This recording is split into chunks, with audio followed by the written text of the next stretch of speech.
Halo, balik lagi. Sekarang mau bahas tentang ada motif apa ya di balik putusan MA soal syarat usia calon kepala daerah. Jadi masih ramai diperbincangkan soal putusan MA perihal syarat usia calon kepala daerah.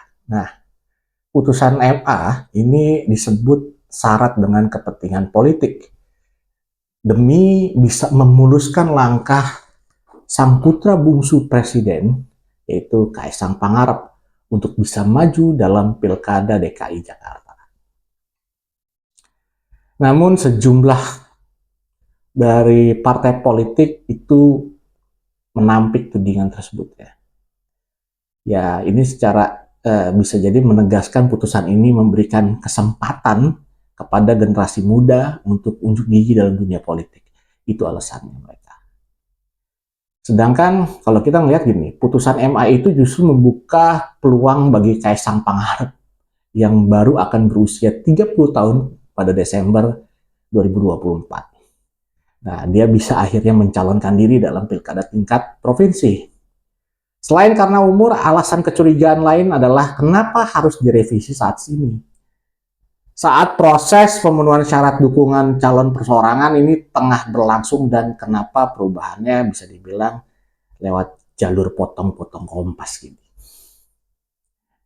Ya, MA ini mengubah ketentuan syarat calon kepala daerah dari yang usia paling rendah 30 tahun untuk tingkat provinsi dan 25 tahun untuk tingkat kota atau kabupaten terhitung sejak penetapan pasangan pada 22 September 2024 menjadi terhitung sejak pelantikan calon terpilih yang kemungkinan akan berlangsung pada awal tahun 2025. Wih, mepet kan? Cakep. Selain kecurigaan itu dinilai karena apa? Nggak wajar ya, dinilai nggak wajar dan bahkan sudah keluar dari tugas konstitusional MA. Adapun Presiden Jokowi dan kakaknya dari Kaisang ini yang menjadi wakil presiden terpilih, itu Gibran Rakabuming Raka, dia nggak mau berkomentar banyak tentang putusan MA tersebut. Ya, dalam beberapa waktu belakangan, kita tahu bahwa nama Kaisang ini udah kerap kali muncul sebagai calon kepala daerah, mulai dari Pilkada Kota Depok, kemudian Bekasi, hingga Jakarta. Yang terbaru terlihat dalam postingan dari Instagram milik politisi Gerindra itu Sufmi Dasko Ahmad yang menyandingkan keponakan Prabowo Subianto yaitu Budi Satrio Jiwandono dengan Kaisang Pangarep sebagai calon gubernur dan wakil gubernur DKI Jakarta. Mengapa putusan MA ini syarat kepentingan politik ya? Ya karena bisa dianggap terdapat beberapa kecurigaan yang menguatkan dugaan kepentingan politik kelompok-kelompok tertentu di dalam keputusan MA tentang syarat usia calon kepala daerah. Pertama ya, putusan MA ini membuka pintu bagi Kaisang untuk maju pilkada. Situasi ini miriplah serupa dengan fenomena yang terjadi di saat MK, Mahkamah Konstitusi, mengubah syarat batas usia Capres dan Cawapres yang akhirnya memuluskan langkah Gibran bisa mencalonkan diri. Otomatis ketika ada kasus yang serupa terkait dengan dinasti politiknya Jokowi dan syarat usia berbasis hukum untuk pemilu, maka jadi sangat wajar ketika kemudian terbangun asumsi adanya kepentingan politik yang membuka peluangnya buat Kaisang. Faktor selanjutnya adalah revisi aturan yang terjadi saat proses pilkada saat ini lagi mau berlangsung. Saat ini penyelenggaraan pilkada 2024 ini udah masuk ke tahapan pemenuhan persyaratan dukungan pasangan calon perorangan hingga Agustus mendatang. Apakah memang mendesak untuk dilakukan perubahan saat proses pilkada lagi berlangsung kayak gini? Ini kan jadi terlihat tanpa dasar ya. Tanpa riset mendalamnya, kenapa harus berubah sekarang? Kenapa mendadak? Dan akhirnya memunculkan kembali dugaan kepentingan politik di dalamnya. Lalu kenapa perubahannya harus lewat jalur yang terkesannya potong kompas? Misalnya untuk konteks pilpres ya, di MK, kemudian di MA untuk pilkada. Kenapa nggak lewat proses pembuatan undang-undang yang dipikirkan secara serius dan matang oleh para pembuat undang kebijakan? Ya, langkah yang tepat ini adalah menurut saya ya, dengan melakukan evaluasi secara menyeluruh dan komprehensif melalui jalur legislatif terkait dengan aturan teknis bagi pelaksanaan pemilu yang nggak hanya kriteria tentang usia aja, tapi juga syarat pengalaman politik yang memadai. Ya, kita bisa lihat polanya sama. Kita memang lazim melihat pola yang sudah terjadi dan pola yang oleh keluarga ini kan sudah kelihatan waktu MK ya, dengan bantuan sang paman Anwar Usman membuat pasalnya berubah. Persis polanya, cuman beda institusinya aja. Satu di MK, satu lagi di MA. Pola itu sudah dilakukan sebelumnya dan terbukti sukses. Jadi, pola itu bisa jadi salah satu alasan kenapa publik boleh menduga ini adalah sebuah modus operandi. Wah. Faktor kedua adalah pihak pemohonnya sama.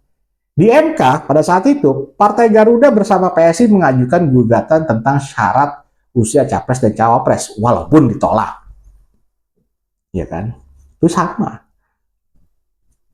Yang ketiga, ini juga dari pemberitaan bahwa Kaisang ataupun anggota keluarga lainnya yang berusia muda memang tengah lagi digadang-gadang oleh beberapa partai politik untuk bisa maju dalam pilkada. Ini kan merupakan nalar putusan dari MA yang nggak wajar ya. Selain dari dimensi politik, penalaran hukum dalam putusan MA yang nggak wajar, ya kan?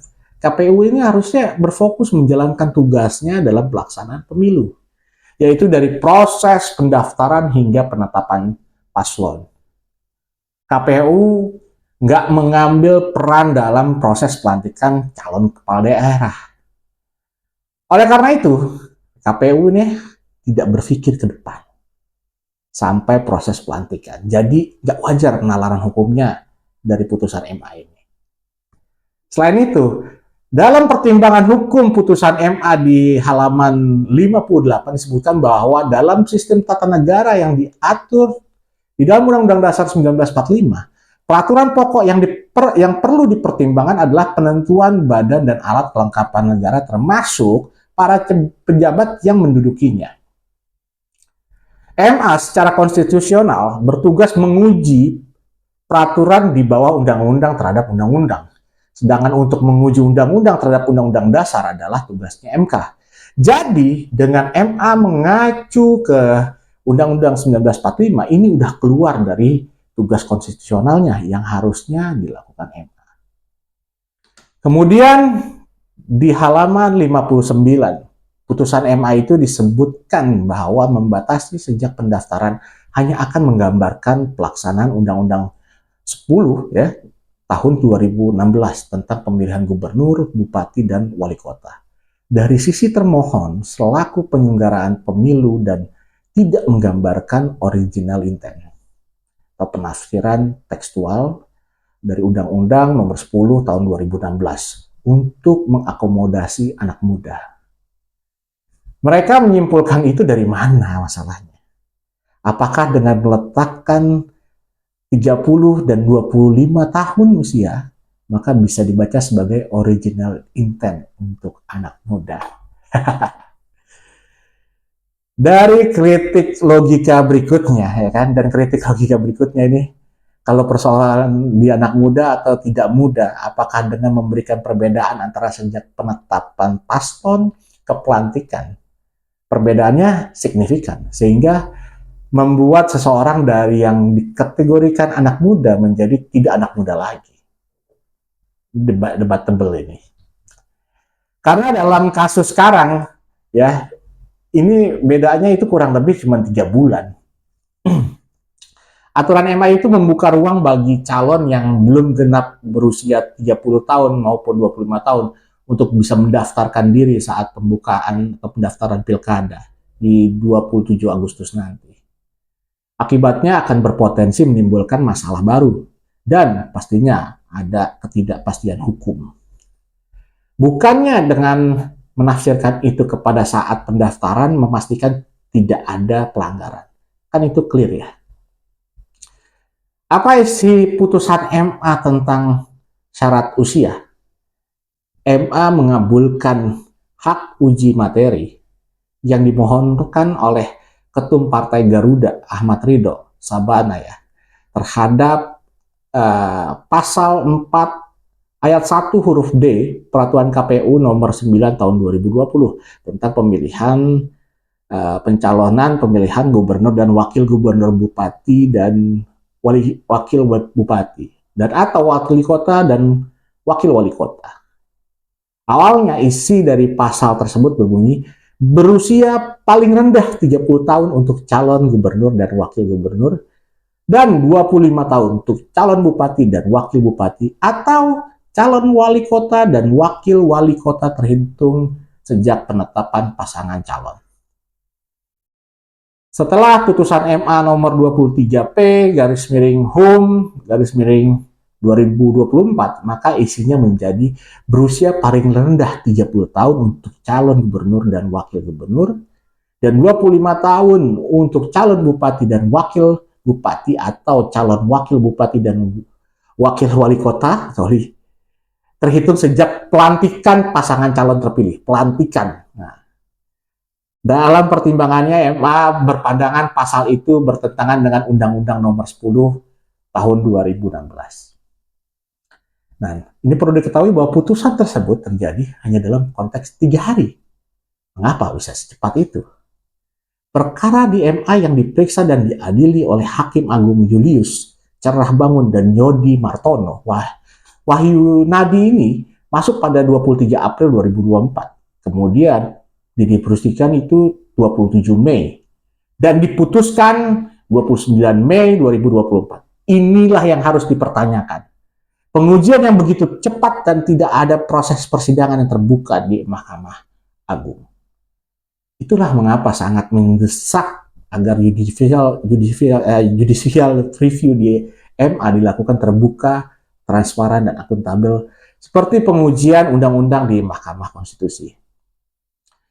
Saya menganggap pengujian syarat usia itu seperti mendapatkan perlakuan ekstra oleh MA. Kayak ada, ya kalau dinilai kayak ada inilah perlakuan khusus. Ya coba aja MA ya, pengujian reviewnya itu buat teman-teman NGO itu berapa lama? Emang ada yang 4 hari? Nggak ada. Lantas apakah Kaisang akan maju dalam pilkada gubernur? Ya, kalau dilihat dari politisi Gerindra ya, yang menjabat sebagai wakil ketua DPR, Sufmi Dasko Ahmad ini mengunggah sebuah foto Budi Satrio, Jiwandono, dan juga Kaisang Pangarep di akun Instagram. Dalam postingan itu dituliskan Budi Satrio sebagai calon gubernur DKI Jakarta dan Kaisang sebagai calon wakil gubernur DKI Jakarta. Postingan itu menarik karena ada lebih dari puluhan ribu like dan ribuan komentar. Nah, terlihat di situ tuh ada yang mendukung dan juga ada yang mengkritisi. Selain di Pilkada Jakarta, nama Kaisang juga sempat disebut-sebut dalam Pilkada Kota Depok dan juga Kota Bekasi. Lalu gimana reaksi Jokowi dan juga Gibran selaku ayah dan kakaknya? Ya, Jokowi sih enggan berkomentar banyak terkait putusan MA yang membuka jalur bagi Kaisang bisa maju dalam pilkada tingkat gubernur. Ya, sementara itu Gibran ya mengatakan keputusan adiknya itu Kaisang bisa maju dalam Pilgub DKI Jakarta, kata dia silakan ditanyakan ke PSI. Disinggung mengenai putusan MA yang membuka peluang bagi anak muda, termasuk Kaisang dan Gibran nggak mau nampiknya. Dia cuma bilang, ya kesempatan anak muda gitu. Ada kesempatan terbuka luas untuk semua. Tapi Ya begitulah. Apakah mereka sadar bahwa mereka sedang diperolok oleh satu negara? Banyak orang di negara ini yang justru menganggap itu menjadi lelucon dan juga apa ya, hal yang lucu. Kita tuh kayak dianggap nggak tahu. Ya jangan begitulah. Berpolitik yang baik.